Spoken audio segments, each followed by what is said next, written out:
Gente Negócios. Oferecimento Grant Thornton. Transformar é necessário, evoluir é essencial. E Lide Litoral Paulista. Quem é líder, participa.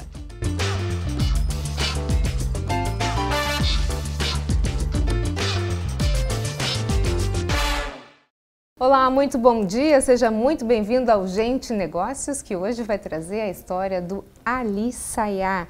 Tudo bem, Ali? Seja muito bem-vindo, como vai? Tô ótimo, muito obrigado aí pelo convite, Roberta. Jarbas. Ei, Jarbas, hoje vamos sabatinar ele? Hoje vamos, é um grande amigo e é um jovem, uma dessas jovens lideranças que a gente gosta de ver, que tem feito algumas coisas muito diferentes no comércio aqui na Baixada Santista. Isso aí, então vamos conhecer Ali Sayá. Desde os 12 anos, vivenciando o varejo de roupas e calçados de perto.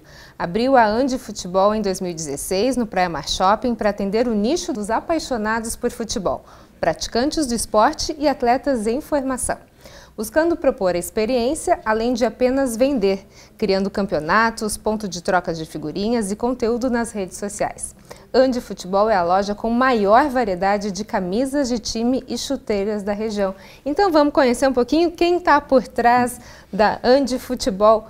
Ali, quem é o Ali?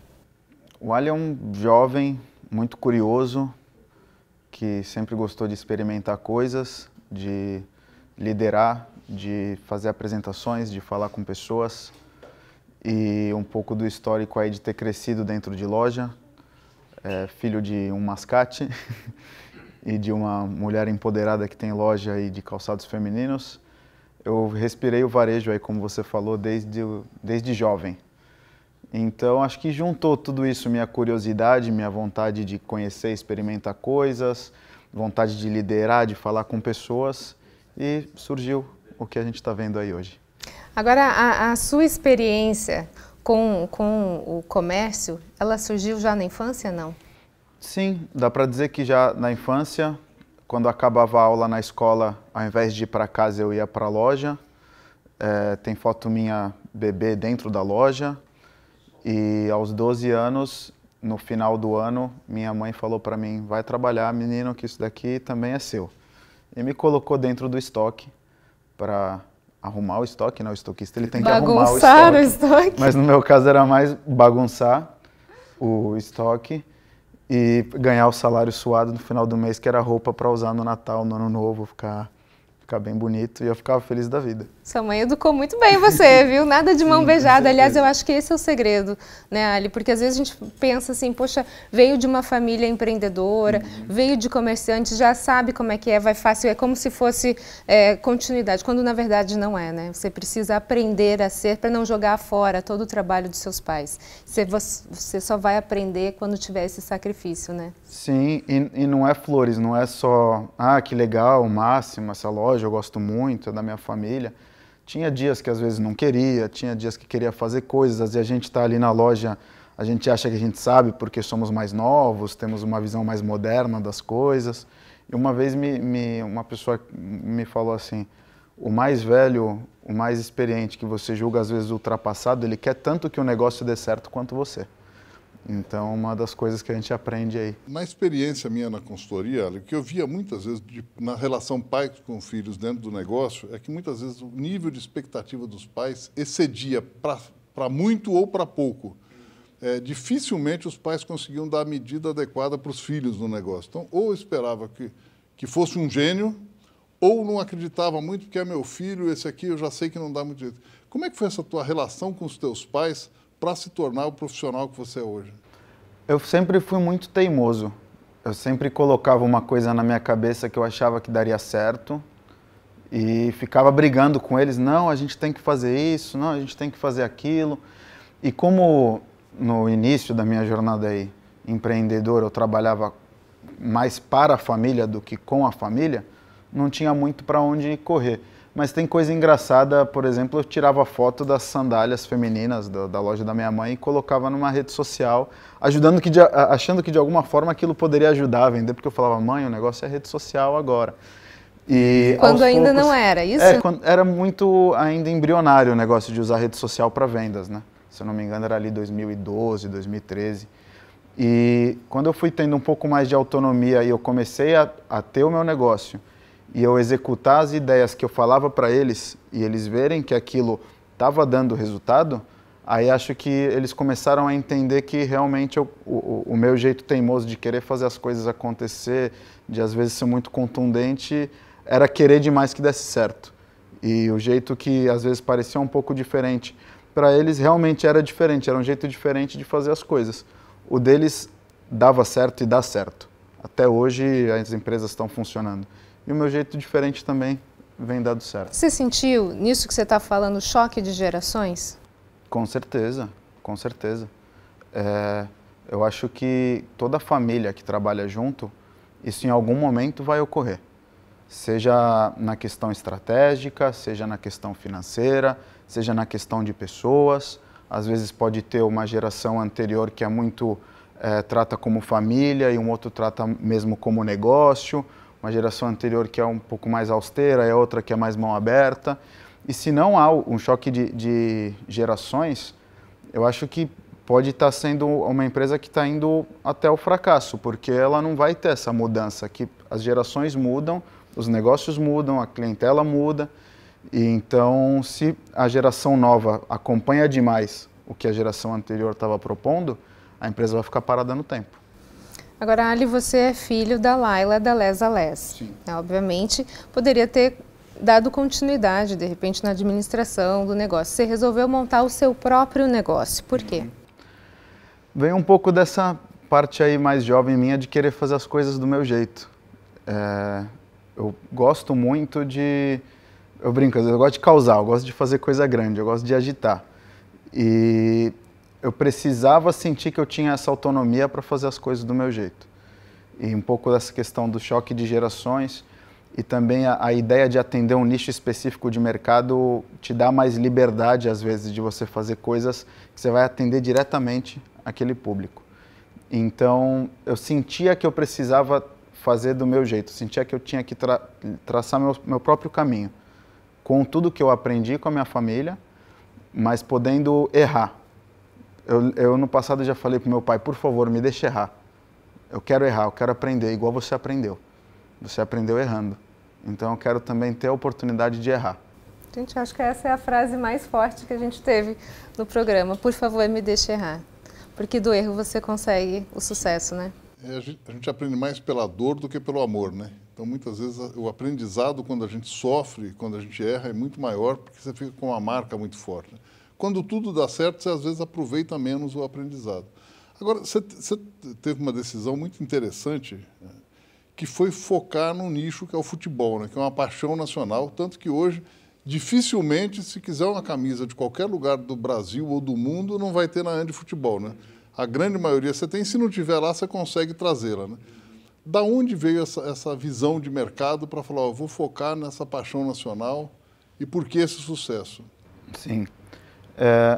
As lojas de artigos esportivos, acho que todo mundo já deve ter visitado alguma loja de artigo esportivo, tem um setor da loja que é dedicado ao futebol. E muito dificilmente as pessoas veem em lojas de artigos esportivos setores dedicados a outros esportes. Já começa por aí, que o futebol ele é tão grande, tão praticado, é o esporte mais praticado no mundo, que dentro das lojas tem um espaço específico para eles. E às vezes a demanda do futebol é tão alta que aquele espaço ele fica limitado, não consegue atender tanto a clientela. E aquelas pessoas que querem um produto mais específico ou diferentão naquele segmento do futebol não consegue ser atendida porque a loja de artigos esportivos precisa atender também o calçado de corrida, a roupa para ir para a academia e tudo mais. E ali eu percebi que existia a oportunidade de ter um espaço dedicado ao futebol. Mas eu não acredito que seja algo que é possível em qualquer lugar do Brasil, mesmo o Brasil sendo o país do futebol. Eu percebi que para dar certo precisa ser numa cidade que é muito praticante do esporte e que tem clubes com categorias de base, que aí você consegue sempre ter um público que vai estar almejando a ideia de ser jogador de futebol. Então você consegue vender todo tipo de chuteira, você sendo numa cidade bem diversificada, você consegue atender todos os torcedores de equipes diferentes do Brasil. E a partir disso você percebe, pô, tem um nicho para eu explorar aqui. E foi esse nicho que eu vi e abri a Andi Futebol. Tá aí então o sucesso do Ali. Sucesso, Ali. Você continue sempre traçando o seu caminho, aprendendo com seus erros, não permanecendo neles, né? Mas aproveitando toda a lição que o erro traz para você. Parabéns, viu? Obrigado. Bacana, né, Jarbas? Muito bom, e é muito bom ter acompanhado muito o Ali, e ele é muito generoso, né? Então, dentro do próprio LEAD, que é algo que ele acredita, que ele gosta, ele trouxe muita gente para fazer parte. Eu acho que isso é muito bacana, né? Quer dizer, você tá, no ambiente que você está confortável, você traz os seus amigos, você cria essa união de todos. Isso é muito bacana de ver. Isso aí. Essa história de gente e negócios. A gente vai para um rápido intervalo e na sequência tem mais Gente e Negócios para você. O que nos move, nos transporta para o futuro. Dinamismo para acompanhar as evoluções tecnológicas e os novos modelos de negócios. Dinamismo para inovar. Se superar as expectativas é importante para você, é importante para nós também. Oferecemos soluções completas para potencializar o crescimento sustentável do seu negócio e projetá-lo para o futuro. Esteja onde estiver, conte com a gente.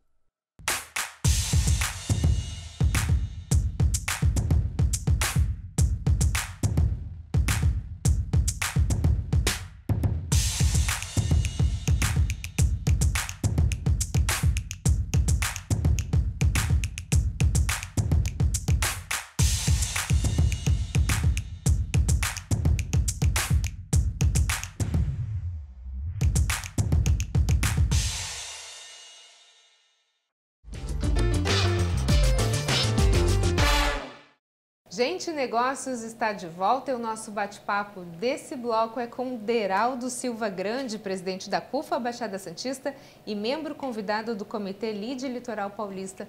Tudo bem? Seja muito bem-vindo. Como vai? Tudo bem, Roberta. Obrigado pela oportunidade. É um prazer enorme estar aqui.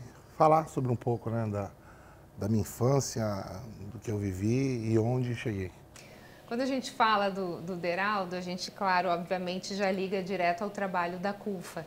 Agora, existe toda uma trajetória, né, Deraldo? Você vai contar pra gente agora, começando lá da sua infância. Quem foi Deraldo? Puxa, Deraldo, né?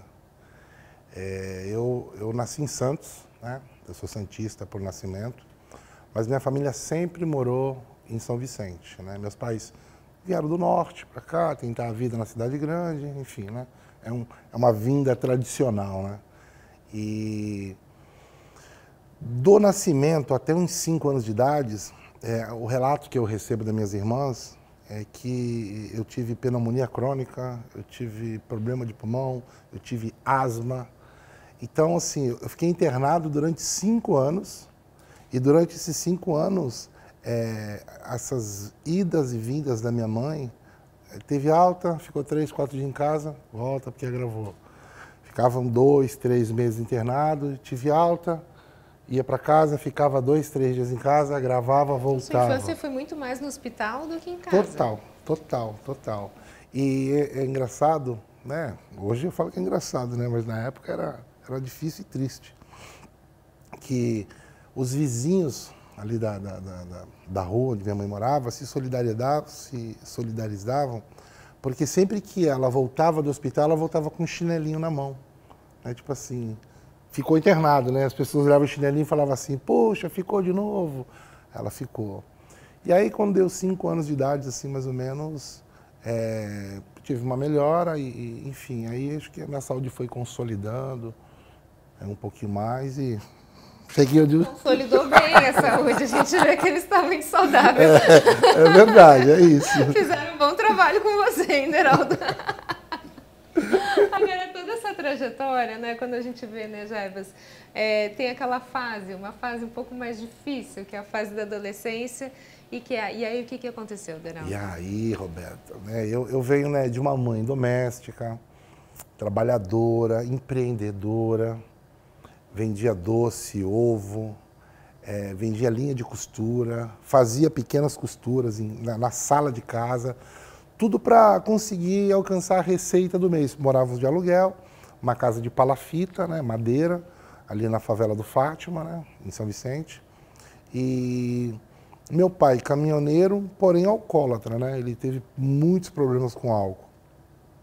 Então eu cresci num lar onde eu via meu pai chegar, né, embriagado, quebrando as coisas, destruindo os móveis, poucos que tinha, já não tinha quase mais, quebrando, arrastando a minha mãe. E começou a gerar uma revolta, né? A gente começa a crescer e começa a olhar aquilo e gerar uma revolta assim, de sem sentido, mas a revolta vinha. Enfim, isso foi dos 5, 6 anos até uns 15 anos, onde que eu parece que dei um pulo para fora de casa e acabei conhecendo algumas pessoas que faziam uso de droga. E ali eu comecei a me envolver com essas pessoas, comecei a fazer uso. E aí, assim, alguém me perguntou em algum momento, assim, qual o caminho, né, que a pessoa chegar nas drogas? Eu sempre falo que sempre há uma pessoa fantástica por trás, né? Mas o caráter, a princípio, ele foi deformado. No caso, o meu foi deformado. Eu lembro que aos 8, 9 anos de idade, mamãe falava assim, ó, vai lá comprar 10 médias. Aí ela me dava R$1, fazendo um comparativo aqui, cada pão custava 10 centavos. Eu ia na padaria, comprava 8 pães, sobrava 20 centavos. Esses 20 centavos eu comprava de uns amendoinzinhos de chocolate, comia os amendoins de chocolate, chegava em casa, colocava o pão na mesa, rasgava o saco e ficava ali, por ali, aguardando eles tomarem café e tal, e todo mundo tomava café. Aí eu via que sobrava 1, 2 médias, eu ia lá e comia. Aí minha mãe falava assim, nossa, mas 10 médias já não está dando mais para nada. Você comeu? Ah, mãe, eu comi. Ou quando eu via que não sobrava, eu não comia. Porque para mim era mais interessante comer os docinhos, né? E isso foi, sabe, aí eu penso assim, por falta de ter um pai que colocasse um limite, uma referência, eu não tive isso. Aí eu, sabe, avancei, rompi barreiras, cheguei nas drogas e passei a usar drogas, né? Cocaína, crack, maconha. Conheceu esse submundo das drogas, Sim, né, infelizmente. Agora, você conheceu, mas assim, diferente de muitas pessoas, você saiu e teve uma trajetória incrível depois disso, né? O que te motivou a sair desse mundo das drogas e a reverter completamente a sua história?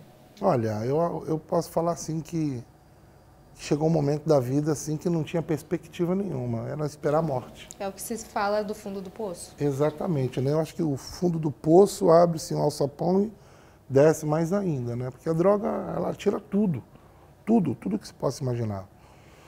Então, dado momento, morando já, vivendo em situação de rua, sem meus familiares, meus irmãos, e eu falo assim que com certeza eles tinham a decisão correta de não permitir eu entrar na casa deles, até porque o uso de droga me fazia, né, fazer pequenos furtos para fazer o uso. Então, quando eu me vi na rua, sem ninguém, ao fundo do poço e sem nenhuma porta, aí a única porta que me abriu foi através de um tio dessa minha ex-esposa, que me levou para uma casa de recuperação em Itariri. O que a gente vê, né, Deraldo, é que muitas pessoas, às vezes, elas entram nessas clínicas de reabilitação, né, Jarbas, que é um processo difícil, mas aí, às vezes, não vai até o fim, não vai até o final do processo. 2, 3 meses já estou bem, já estou me sentindo bem, já estou recuperado, enfim, e sai antes de ter alta, entre aspas, né? E aí, na verdade, o processo... E outro ponto também é que na clínica ela consegue se recuperar, mas quando volta para aquele meio, com as mesmas pessoas, ela volta para as mesmas atividades que ela fazia antes, né? Então parece que está limpa, pronta para voltar para as drogas, né? É que mudar dói, né? Toda mudança gera dor, né? Então, as pessoas, quando elas vão às drogas, elas fogem da dor. E quando elas procuram enfrentar a realidade, e essa mudança gera dor. Porém, eu fiquei 5 anos na casa de recuperação. Então, a minha vida ela foi mesmo amassada ali, moldada. Refeita, a gente pode de dizer, verdade, né? assim, de verdade. Foram 5 anos lá em Itariri. Voltei para São Vicente em 2010, janeiro de 2010, e recomecei minha vida do zero. Eu não fui morar com meus irmãos, eu morei no fundo de uma igreja, um pastor me ajudou, depois morei de uma casa emprestada por um amigo, depois um outro colega começou a me ajudar com aluguel. Foi nesse momento que surgiu a Revuc?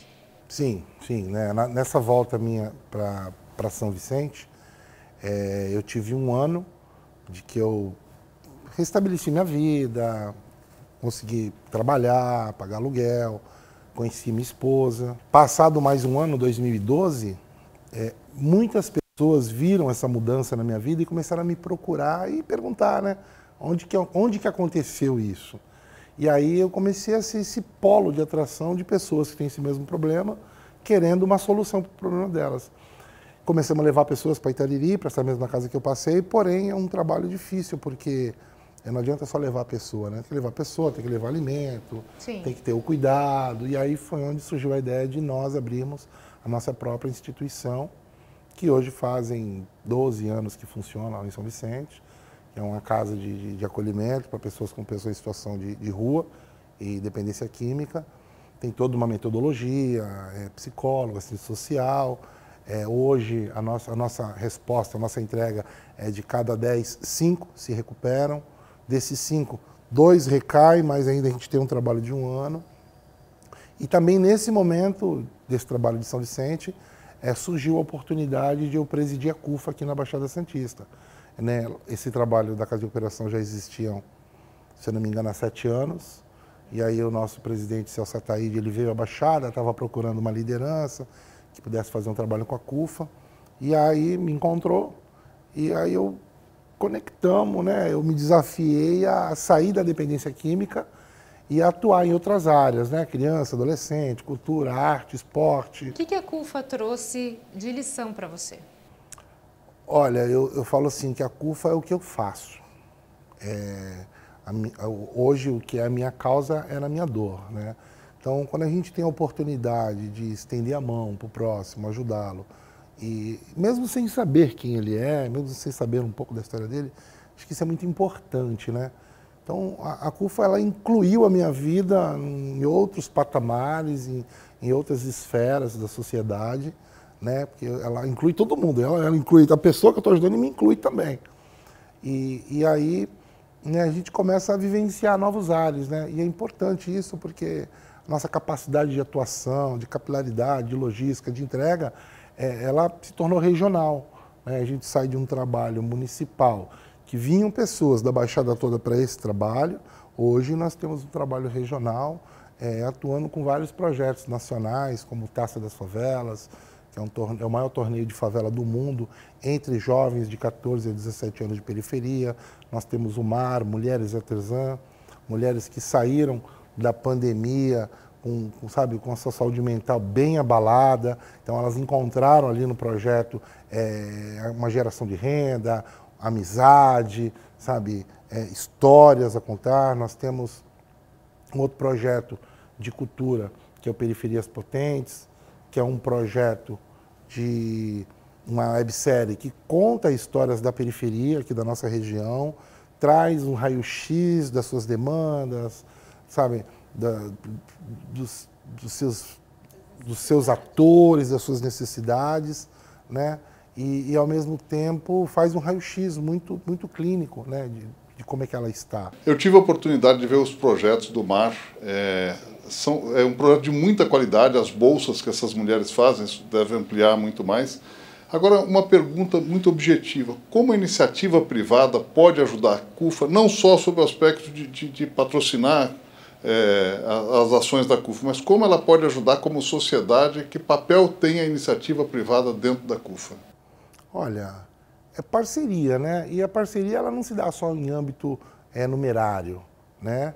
A gente pode trazer cursos de capacitação para jovens, para mulheres, para o público-alvo da comunidade. A gente pode levar projetos que incentivem, gerem renda para a comunidade. A empresa ela pode abrir a própria comunidade como mercado de produto. Então, assim, dependendo da empresa, do que ela pode oferecer, da comunidade, faz a conexão, se estrutura e tem uma solução, né, para isso. Resumidamente, então, dentro da sua história, Deraldo, a gente pode dizer que você saiu de personagem e virou um protagonista e ainda modificou a vida de muitas pessoas, é isso? Eu não tenho dúvida, sabe, assim, eu não tenho dúvida. Eu costumo falar que a gente conseguir resgatar uma pessoa né, das drogas e colocar ela, sabe, na sociedade já está pago, né? Mas o nosso resultado, graças a Deus, assim, ele é bem efetivo, ele é, sabe, numeroso, não só com a Casa de Recuperação, mas com a CUFA também. Foram mais de 40 mil famílias atendidas, nós estamos falando mais de 120 mil pessoas que foram atendidas pela CUFA aqui na Baixada Santista. Muito bacana. Parabéns, viu, Deraldo? Deus te abençoe e continue a prosperar esse seu trabalho. Obrigado, Roberta. Obrigado, Jarbas. E vamos seguindo, né? É isso aí. Bom conhecer gente assim, né, Jarbas? Muito bom. E o Deraldo tem feito um trabalho muito bonito aqui para a região. A gente sabe da dedicação dele, quer dizer, trabalha 24 horas por dia, não tem horário, tem uma dedicação fantástica. Isso é muito bonito. E é de gente assim que o país precisa, viu, Deraldo? Isso aí. O Gente Negócios fica por aqui. Muito obrigada pela sua companhia. Fique agora com a programação da TV Tati Band Litoral.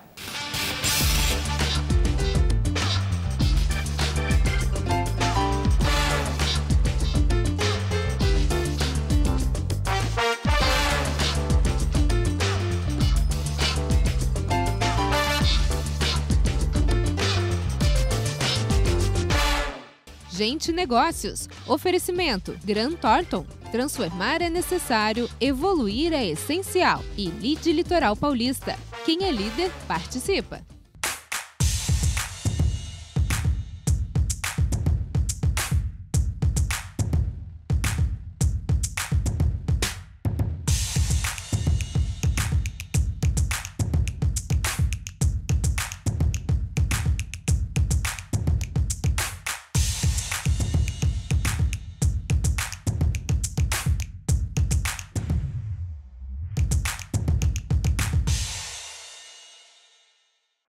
O que nos move, nos transporta para o futuro.